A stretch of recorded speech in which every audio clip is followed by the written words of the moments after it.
Denim শিল্পের বড় আন্তর্জাতিক আয়োজন বাংলাদেশ ডেনিম এক্সপোর 18তম আসর শুরু হয়েছে।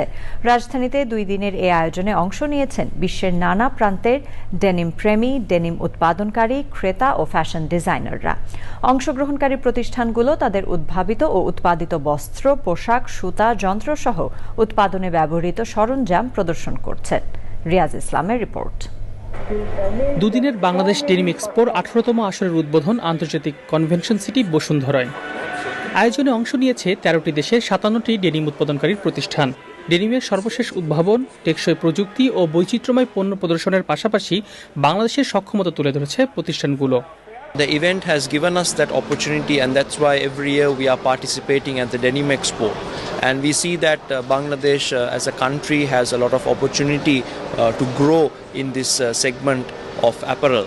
এটা অনেক বড় অপরচুনিটি, কারণ আমাদের প্রোডাক্টগুলোকে একটা প্ল্যাটফর্মে আমাদের এই গ্লোবাল ব্র্যান্ডগুলোকে আমাদের শো করতে পারছি এবং আমাদের প্রোডাক্ট ফিচারগুলো তাদেরকে আমরা এখানে বোঝাইতে পারছি। এক্সপোতে বৈশ্বিক ও দেশীয় ডেনিম ব্র্যান্ডগুলো বড় ধরনের ক্রয়াদেশ পাওয়ার আশা করছে।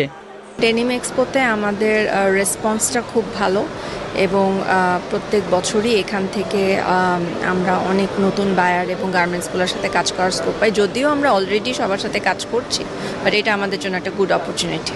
4-5 বছর আমরা অনেক বায়ার পেয়েছি, যে বায়ারগুলো আসলে আমাদের এক্সপেকটেশন ছিল না। ডেনিম এক্সপোকে ধন্যবাদ দেব যে আমাদেরকে অনেকগুলো বায়ার দেওয়ার জন্য, বিজনেস দেওয়ার জন্য। 13ই মে পর্যন্ত চলবে denim expo. Riaz Islam, channel I, Dhaka.